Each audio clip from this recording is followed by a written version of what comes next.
بسم اللہ الرحمن الرحیم۔ برادران اسلام، جب انسان کسی پہلو پر غور کرتا ہے اور کسی چیز کو زیر غور لاتا ہے تو اس حوالے سے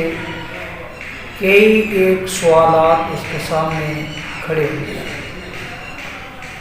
تو ایک سوال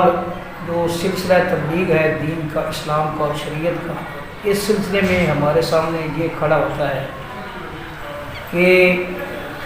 یہ جو تسلسل ہے احکامات پر عمل پیرا ہونے کے حوالے سے، یہ تسلسل کیوں وجود میں لایا گیا ہے؟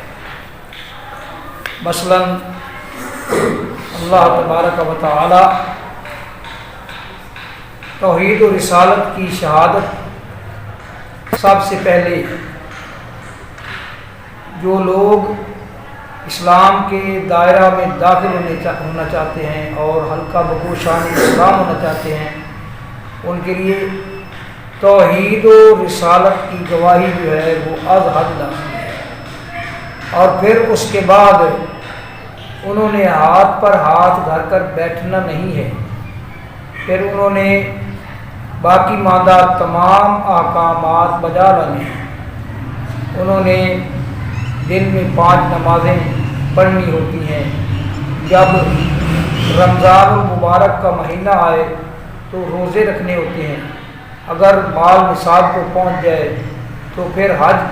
کرنا ہوتا ہے اور زکوٰۃ ادا کرنی ہوتی ہے۔ اسی طرح جب ضرورت پڑے تو میدان جہاد میں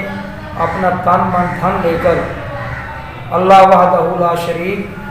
کی رضا اور اس کی خوشنودی کو حاصل کرنے کے لیے میدان جہاد میں یہ سب کچھ اس نے پیش کرنا ہوتا ہے۔ تو یہ جو تسلسل ہے، یہ تسلسل کیوں ہے؟ اس کی کیا وجہ ہے اور کیا سبب ہے؟ اس کا سبب اور اس کی وجہ یہ ہے کہ اس دنیا کے اندر ہدایت اور گمراہی کا کمپٹیشن ہے، مقابلہ ہے۔ وہ غیر مرئی طاقت جسے شیطان کہتے ہیں، وہ اپنے لاؤ لشکر سمیت دن رات کوشاں ہے اور محنت کر رہا ہے۔ 1 منٹ کے لیے بھی وہ اور اس کا لاؤ لشکر جو ہے وہ 1 منٹ کے لیے بھی وہ آرام نہیں کرتے اور سستاتے نہیں ہیں۔ تو جو طاقت اس دنیا کے اندر گمراہی کو عروج دینا چاہتی ہے اور گمراہی کو چہار سو پھیلانا چاہتی ہے اور لوگوں کو گمراہی کی لپیٹ میں لینا چاہتی ہے، اس طاقت کی یہ جو کوششیں ہیں، ان کوششوں کو ناکام کرنا اور اس طاقت کی تلوار کی دھار کو کند کرنا اور نامراد بنانا، یہ اہل حق کا فریضہ ہے، اہل حق کی یہ ذمہ داری ہے۔ اس لیے یہ احکامات پر عمل پیرا ہونے کا تسلسل یا تبلیغ کا جو میدان ہے اس کو سرگرم رکھنے کا تسلسل، اس لیے یہ سب کچھ، یہ تمام کوششیں بجا لائی جا رہی ہیں۔ تو آج ہم آپ کے سامنے جو خطبہ نمبر 81 ہے نہج البلاغہ کا، اس کا پارٹ 3 پیش کرنے والے ہیں۔ یہ باتیں بھی جو اس حصے کے اندر، اس جز کے اندر، اس پارٹ کے اندر جو باتیں آپ کے گوش گزار کی جائیں گی، یہ باتیں بھی انتہائی توجہ طلب اور غور طلب ہیں اور بہت ہی سود مند اور فائدہ مند ہیں، اور ان باتوں کے اندر فوائد کے ساتھ ساتھ بڑی گہرائی پائی جاتی ہے۔ فرماتے ہیں عباد مخلوقون اقتدارا، اللہ کے بندے اللہ کے اقتدار کو ثابت کرنے کے لیے پیدا کیے گئے ہیں۔ اللہ کے بندے اللہ کے اقتدار کو ثابت کرنے کے لیے پیدا کیے گئے ہیں۔ مراد کیا ہے؟ مراد وہی ہے جو اللہ وحدہ لا شریک نے اپنی کتاب کے اندر بیان کی ہے، وما خلقت الجن والانس الا لیعبدون، میں نے نہیں پیدا کیا جن و انس کو مگر تاکہ وہ میری عبادت کریں۔ تو جس کی عبادت کی جاتی ہے وہ معبود حقیقی کہ جس کے سامنے ہم عبادات بجا لاتے ہیں، جس کی عبادت کی جاتی ہے، دراصل آپ اس کے اقتدار کو تسلیم کر رہے ہوتے ہیں، اپنے آپ پر اس کے حکم کا نفاذ کر کے اور اس کے حکم کا اجرا کر کے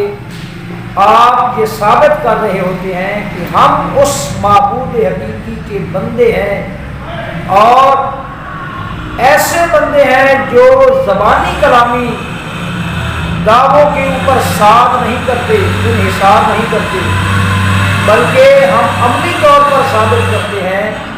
کہ ہم اس معبود حقیقی کے، اس مالک حقیقی کے، ہم اس کے بندے ہیں، وہ ہمارا مالک ہے، وہ مختار کل ہے، اور ہم اس کے حکموں اور اس کے آرڈروں کے سامنے ہم سارے تسلیم خم ہیں۔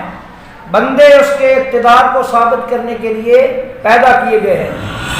انبیاء کا جو سلسلہ شروع ہوا آدم علیہ السلام سے لے کر جناب محمد رسول اللہ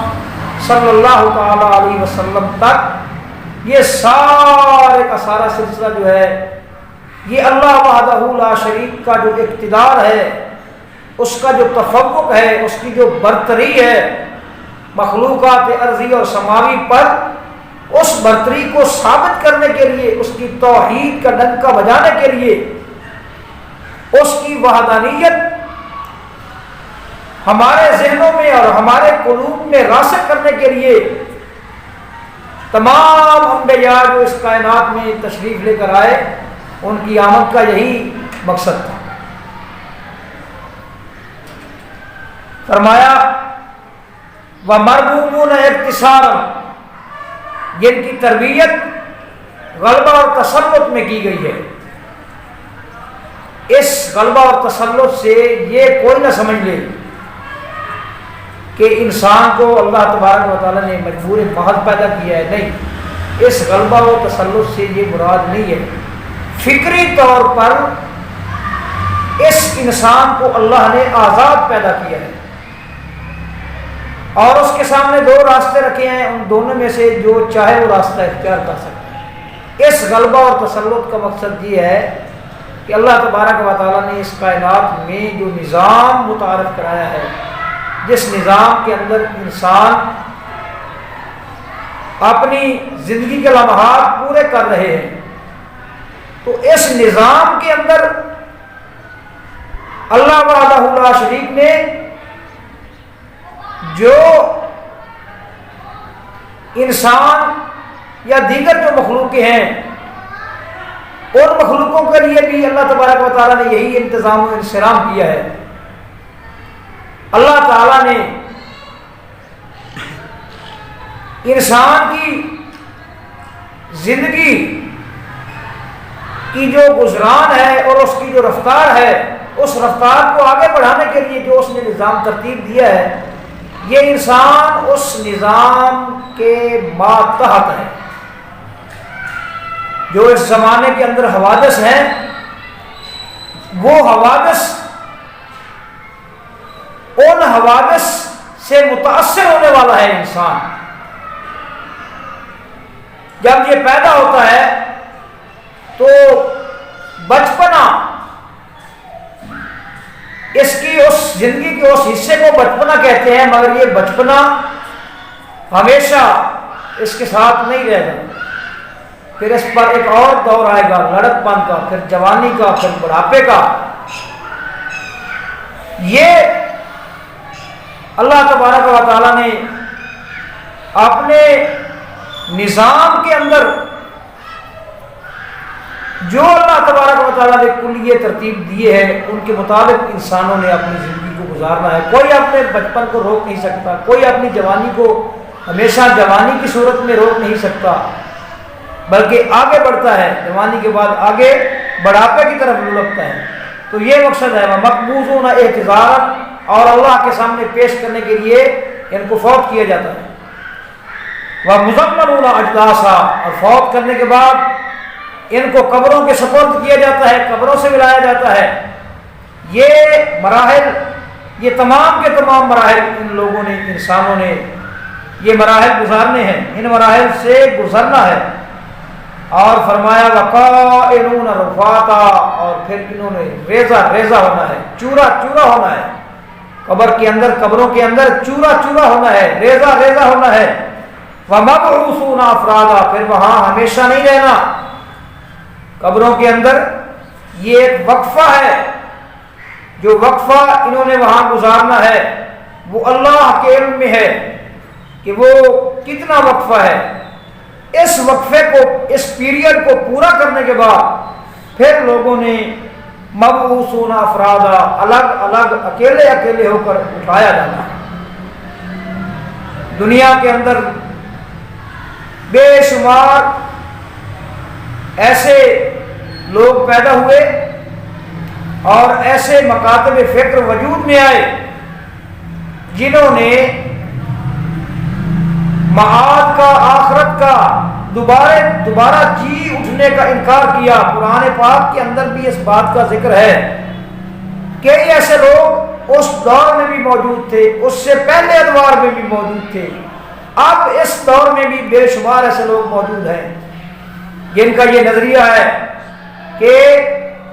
موت جب آ جانی ہے تو اس کے بعد بس پھر کوئی منزل اور کوئی مرحلہ نہیں آنے والا۔ اس کی قرآن مجید میں جا بجا اس کی تکذیب کی گئی ہے، اس نظریے کی تردید کی گئی ہے، کئی مقامات پر تردید کی گئی ہے۔ یہی بات حضرت علی رضی اللہ تعالی عنہ فرما رہے ہیں، مبعوثون ومبعوثون افرادا، تنہا کر کے ایک ایک کر کے ان کو اٹھایا جائے گا۔ وَمَدِينُونَ جَزَاءً، اور انہیں ان کے اعمال کا بدلہ دیا جائے گا۔ وَمُمَيِّزُونَ حِسَابًا، اور الگ الگ ان کا حساب لیا جائے گا، ایک ایک کر کے الگ الگ حساب لیا جائے گا۔ قَدْ أُمِهِلُوا فِي طَلْبِ الْمَخْرَجِ، یہ غلو خلاصی کی طلب میں ان کو مہلت دی گئی ہے۔ کیا مقصد ہے؟ غلو خلاصی کی طلب میں ان کو مہلت دی گئی ہے، یعنی یہ اعمال بجا لائیں، اللہ کے احکامات کے سامنے سر تسلیم خم کریں، اللہ کے احکام کو مانیں، تسلیم کریں، ان کی پیروی کریں، ان کا تتبع کریں،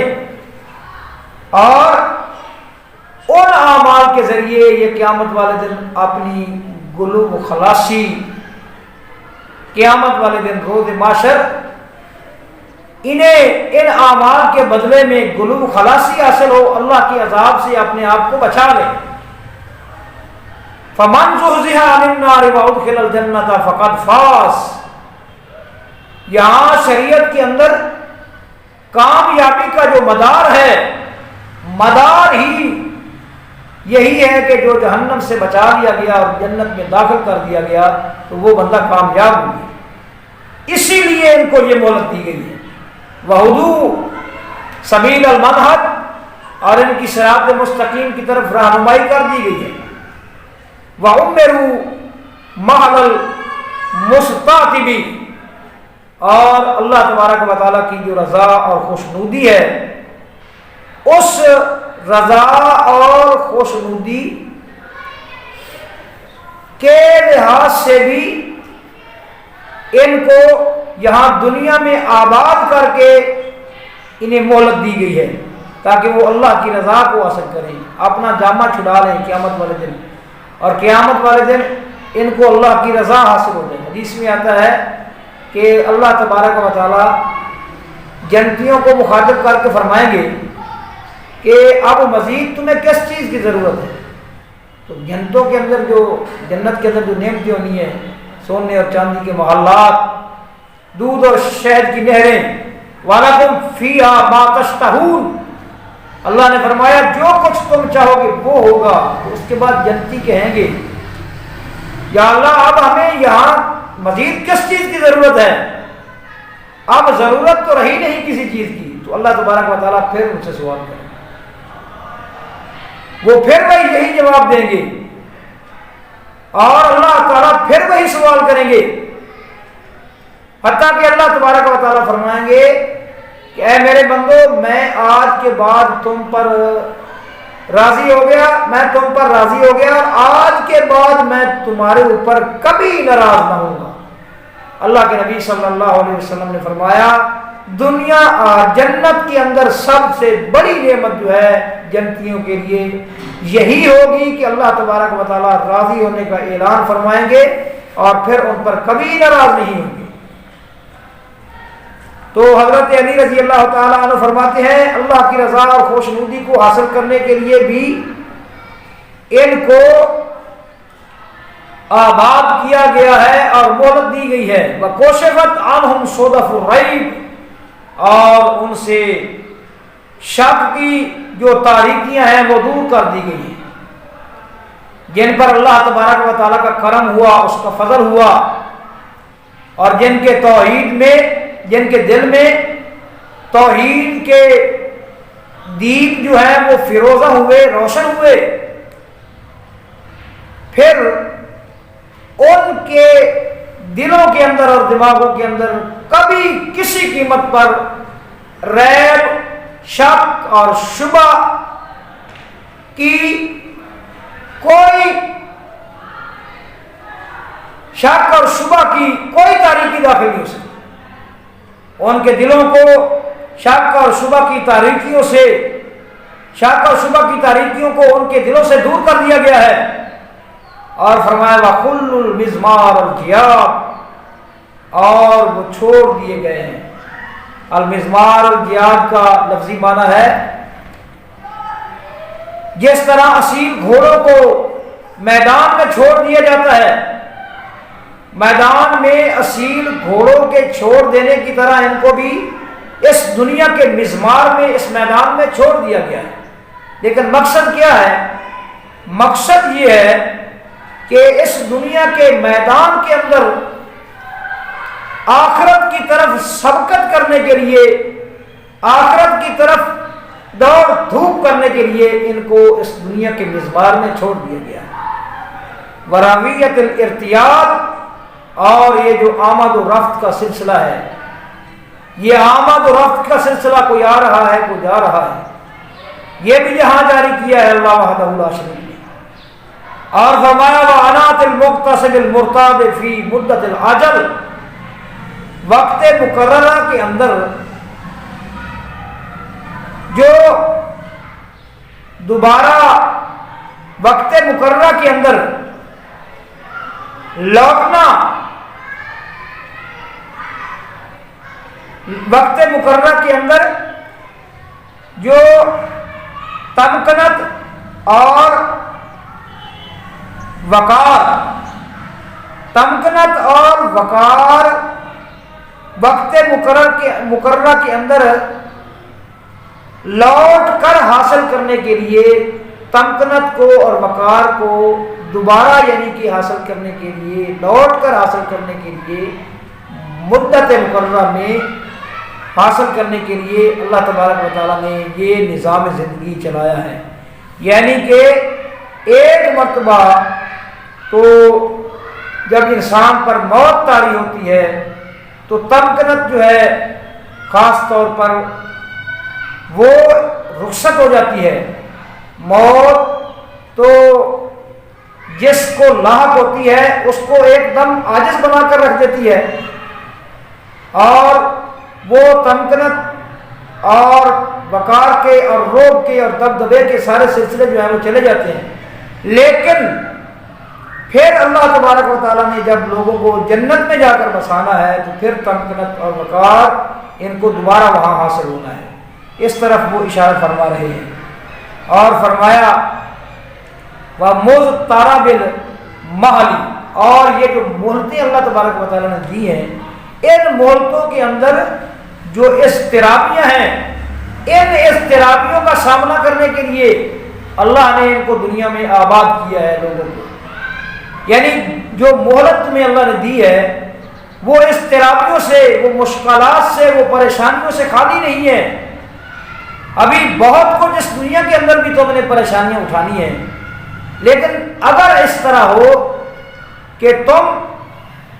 اللہ کی خوشنودی کے لیے پریشانیاں اٹھاؤ اور مشکلات سے ٹکراؤ، تو پھر آخرت والی جو پریشانیاں ہیں وہ تمہارا کبھی سامنا نہیں کریں گی. فَيَا لَهَا أَمْثَالًا، فرماتے ہیں یہ کیسی عمدہ مثالیں ہیں، صَائِبَةً، اور کیسی درست مثالیں ہیں، وَمَوَاعِظَ شَافِيَةً، اور کس قدر شفا بخش نصیحتیں ہیں. لَوْ صَادَفَتْ قُلُوبًا زَاكِيَةً وَأَسْمَاعًا رَائِيَةً وَآرَاءً عَازِمَةً وَأَلْبَابًا حازمتن، البابًا حازمتن، ہوشیار عقلیں، اور وآراءً عازمتن، جو پختہ آرائیں ہیں، اور سننے والے کان، اسماعً واعیتن، یاد رکھنے والے کان، اور پاکیزہ دل. کاش کہ یہ ان کے نصیب میں آ جائیں، یہ چیزیں پاکیزہ دلوں کے نصیب میں آ جائیں، یاد کرنے والے کانوں کے نصیب میں ہوں، اور پختہ جو آرائیں ہیں ان کے نصیب میں ہوں، اور ہوشیار عقلوں کے نصیب میں ہوں. یہ ساری نصیحتیں وصیتیں جو کی گئی ہیں یا اس سے پہلے قرآن اور حدیث میں جو کی جا چکی ہیں. فَاتَّقُوا اللَّهَ تَقِيَّةً مَنْ تَقِيَّةَ مَنْ سَمِعَ فَخَشَّعَ، اے لوگوں اللہ سے اس طرح ڈرو، اس شخص کے ڈرنے کی طرح اللہ سے ڈرو جو کہ سنتا ہے جب بات کو، قرآن کی آواز کو سنتا ہے، حدیث کی آواز کو سنتا ہے، کسی اللہ حوالے کی منادی کو اور اس کی پکار کو سنتا ہے تو کیا کرتا ہے؟ فخشع، جھک جاتا ہے. وہ اس آواز کو، اس منادی کو، اس پکار کو سن کر ایک کان سے سن کر دوسرے کان سے نہیں نکالتا بلکہ جھک جاتا ہے. وَاقْتَرَفَ فَاعْتَرَفَ، گناہ کر لیتا ہے تو اعتراف کر لیتا ہے. اس لیے تم نے بھی اگر گناہ ہو جائے، غلطی ہو جائے تو اس پر ڈٹ نہیں جانا، اعتراف کرنا ہے اللہ کے سامنے، اللہ کے سامنے اعتراف کرنا ہے اور معافی طلب کرنی ہے. وَوَاجِلَ، جب ڈر گیا تو پھر کیا کرتا ہے؟ فَعَامِلَ، عمل کرتا ہے. وَحَاضَرَ فَبَادَرَ، اور جب وہ اللہ کی گرفت سے، اس کے عقاب سے، اس کی سزا سے بچنا چاہتا ہے تو کیا کرتا ہے؟ فَبَادَرَ، تو وہ اللہ کی طرف بڑھنے میں جلدی کرتا ہے، دیر نہیں لگاتا. وَأَيْقَنَ فَأَحْسَنَ، یقین کرتا ہے تو عمدہ یقین کرتا ہے. وَأُبِّرَ فَاعْتَبَرَ، جب اس کو عبرت دلائی جاتی ہے تو وہ پھر عبرت پکڑتا ہے. وہ پہلے لوگوں کے انجام سے عبرت پکڑتا ہے، وہ نوح علیہ السلام کی قوم کے انجام سے عبرت پکڑتا ہے، وہ فرعون، شداد، حامان اور قارون کے انجام سے عبرت پکڑتا ہے. اور یقیناً وہ لوگ عبرت پکڑتے ہیں کہ جن کے دل کے اندر ایمان کی حلاوت موجود ہے، مٹھاس موجود ہے، اور جن کے دل اس حلاوت اور مٹھاس سے محروم ہو چکے ہیں وہ سنتے ہیں لیکن ان پر اثر کسی قسم کا نہیں ہوتا. حضرت ابوبکر صدیق رضی اللہ تعالی عنہ نے فرمایا کہ جو آدمی اللہ کے حکم اور اللہ کے رسول کے حکم کو سنتا ہے اور وہ اللہ کا حکم اور اللہ کے رسول کا حکم یا اللہ کے نبی کی سنت اس کو صحیح جانب متوجہ نہیں کرتی تو سمجھ لیجئے کہ اس بندے کا دل ایمان کی مٹھاس سے محروم ہو چکا ہے. اللہ اکبر. فرمایا وَخُذِّرَ فَازْدَجَرَ، اس کو ڈرایا جاتا ہے تو وہ باز آ جاتا ہے، وہ سہم سہم جاتا ہے اور سمجھ لیتا ہے یہ کیوں سہمتا ہے، کیوں سہم جاتا ہے، اس لیے سہم جاتا ہے کہ او ہو میں کیا کر بیٹھا ہوں، یہ تو میں بڑا غلط کام کر بیٹھا ہوں، اللہ کی نافرمانی، شریعت کی نافرمانی، قرآن کی نافرمانی، اس کے جسم کے اوپر لرزہ اور کپ کپی تاری ہوتی ہے۔ یہ ایمان کی علامتیں ہیں، یہ ایمان کی خوبیاں ہیں۔ اللہ اکبر۔ پھر کیا کرتا ہے، باز آتا ہے تو صرف باز آ جاتا ہے نہیں، وہ اجابا فانابا، شریعت کے آرڈر کو قبول کرتا ہے اور پھر اسی شریعت کی طرف رجوع کرتا ہے، اللہ کی طرف رجوع کرتا ہے، بارگاہ الہی کی طرف دوڑتا ہے، وراجع رجوع کرتا ہے، فتابہ توبہ کرتا ہے، وقتدا فاحتدا، اور پوری پھر اقتدا کرتا ہے، گزر جانے والے اہل ایمان کی پوری اقتدا کرتا ہے، شریعت کے احکامات کو پوری طرح کوشش کرتا ہے ان کے سامنے سر تسلیم خم کرنے کی۔ اور فرمایا وَأُرِيَ فَرَآ فَأَسْرَعَ طَالِبًا وَنَجَا هَارِبًا، جب اس کو دکھایا جاتا ہے، اس کو سمجھایا جاتا ہے کہ یہ کچھ ہوگا غفلت کا نتیجہ اور اللہ کے حکم سے روگردانی کا نتیجہ، فرآ، تو وہ اس کو دیکھتا ہے، اس پر توجہ کرتا ہے، منہ نہیں موڑتا، فَأَسْرَعَ طَالِبًا، اور تلاش میں سرگرم ہو جاتا ہے، جلدی کرتا ہے، وَنَجَا هَارِبًا، اور دنیا کے بندھنوں سے بھاگتے ہوئے دنیا کے بندھنوں سے اپنی جان چھڑا لیتا ہے۔ فَأَفَادَ ذَخِيرَةً، وہ اپنے آپ کو ایک ذخیرے کی صورت میں فائدہ پہنچاتا ہے، اعمال کا ایک ذخیرہ، اعمال کا ایک خرمن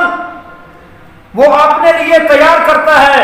اور اپنے آپ کو فائدہ پہنچاتا ہے۔ وَاسْتَحْضَرَ زَادًا لِيَوْمِ رَحِيلِهِ وَوَجْهِ سَبِيلِهِ وَحَالِ حَاجَتِهِ وَمَوْطَنِ فَاقَتِهِ، فرمایا اور وہ اپنے رحیل، اپنے کوچ کا جو دن ہوتا ہے، اور جو اس کوچ کے دن جو اس نے راہ نوردی کرنی ہے، جو اس نے سفر کرنا ہے، اس کوچ کے دن کے لیے، اس سفر کے لیے، حاجات کے مواقع کے لیے، ضرورت کے مواقع کے لیے اور فقر و فاقہ کی جگہوں کے لیے وہ ذات راہ تیار کرتا ہے کہ یہ ذات راہ مجھے وہاں کام آئے گا، اعمال کا ذات راہ مجھے بوقت موت کام آئے گا، بوقت تدفین جب میں دفن ہو جاؤں قبر میں تب کام آئے گا، جب قبر سے اٹھایا جاؤں گا تب کام آئے گا، جب میں وہ میدان آخرت کی طرف کوچ کروں گا تب کام آئے گا، سفر کے دوران کام آئے گا۔ یہ تمام مواقع ایسے ہیں جہاں اعمال کے توشے نے اور اعمال کے ذات راہ نے کام آنا ہے۔ وہ بندہ اس تمام تر ذات راہ کا پھر وہ بندوبست کرتا ہے، انتظام کرتا ہے، پھر وہ دن رات غفلت میں نہیں گزارتا، شب و روز غفلت میں نہیں گزارتا، پھر اسے یہ احساس ہو جاتا ہے کہ وہ غیر مرئی طاقت جس کے ساتھ میرا کمپٹیشن ہے، مقابلہ ہے، وہ مقابلہ میں کس طرح سر انجام دوں گا، میں اپنی زمام اور اپنی بار ڈور شریعت کے ہاتھ میں پکڑا دوں تو تب یہ میں مقابلہ کر سکوں گا، اور جب وہ شریعت کے ہاتھ میں اپنی زمام اور بار ڈور تھما دیتا ہے تو پھر وہ ذات راہ جو ہے وہ بڑھنا شروع ہو جاتا ہے، تیار ہونا شروع ہو جاتا ہے، وہ توشہ تیار ہونا شروع ہو جاتا ہے۔ اللہ اکبر۔ فرمایا فَاتَّقُوا اللَّهَ عِبَادَ اللَّهِ جِهَتَ مَا خَلَقَكُمْ لَهُ، اس غرض و غایت کی بنیاد پر اللہ سے ڈر جاؤ کہ جس غرض و غایت کی بنیاد پر اس نے تمہیں پیدا کیا ہے۔ تبارک الذی خلق الموت والحیات لیبلوکم ایکم احسن عملا، اللہ نے موت و حیات کو پیدا کیا ہے تاکہ وہ تمہیں آزمائے اچھے اور برے اعمال کے لحاظ سے، تو تم اپنی پیدا کیے جانے کی جو غرض و غایت ہے اس غرض و غایت کے مطابق اللہ سے ڈرو اور اللہ کا تقوی اختیار کرو. واستحقوا منه ما اعد لكم بالتنجز لصدق وعده. اور اللہ تبارک و تعالیٰ نے اپنے وعدے کو سچ کرنے کے لیے، وعدے کو پورا کرنے کے لیے، اپنے وعدے کو ایفا کرنے کے لیے جو کچھ تمہارے لیے تیار کر رکھا ہے تم اپنے آپ کو اس کا مستحق بناؤ. یہ تمہارا جو یہ طرز زندگی ہے، طرز عمل ہے، اس طرز عمل کے اندر، اس طرز زندگی کے اندر قدم قدم کے اوپر تمہاری سوچ کے اوپر، قدم قدم پر تمہاری سوچ کے اندر یہ روشنی جو ہے یہ پھوٹ رہی ہو کہ میں نے اپنے آپ کو، اللہ نے جو میرے ساتھ وعدے کر رکھے ہیں، جو میرے لیے تیار کر رکھا ہے، میں نے اپنے آپ کو اس کے لیے، میں نے اپنے آپ کو اس کا مستحق بنانا ہے. والحذر من حول معادہ. اور جو معاد قیامت کی جو ہولناکیاں ہیں، قیامت کی جو ہولناکیاں ہیں، ان ہولناکیوں سے بچنے کا اپنے آپ کو مستحق بناؤ. اللہ اکبر. کیسی یہ شفا بخش نصیحتیں ہیں جو حضرت علی رضی اللہ تعالی عنہ نے کی ہیں. وہ لوگ جو ان کے سامنے اس وقت وہ خوش نصیب جو جن سے وہ مخاطب تھے، اور پھر ان کا یہ جناب علی رضی اللہ تعالی عنہ کا یہ ذخیرہ کلام اور ان کا وہ انمول کلام بفضل ہی تعالی ہم تک پہنچا. تو یہاں انہوں نے جو نصیحتیں اور جو وصیتیں کی ہیں، یہ ایک ایک نصیحت جو ہے وہ پلے باندھنے کے قابل ہے. اور یہ ایسی ڈفرینس چیزیں ہیں، ایسی جدا چیزیں جو شاید آپ نے اس سے پہلے نہ سنی ہو. اس انداز میں، اس دل دوز انداز میں، اس دلگیر انداز میں اس طرح کی چیزیں جو ہیں وہ شاید آپ تک نہ پہنچیں. اللہ سے دعا ہے کہ اللہ تبارک و تعالی ہمیں ان ہدایات پر اور ان نصیحتوں پر عمل کرنے کی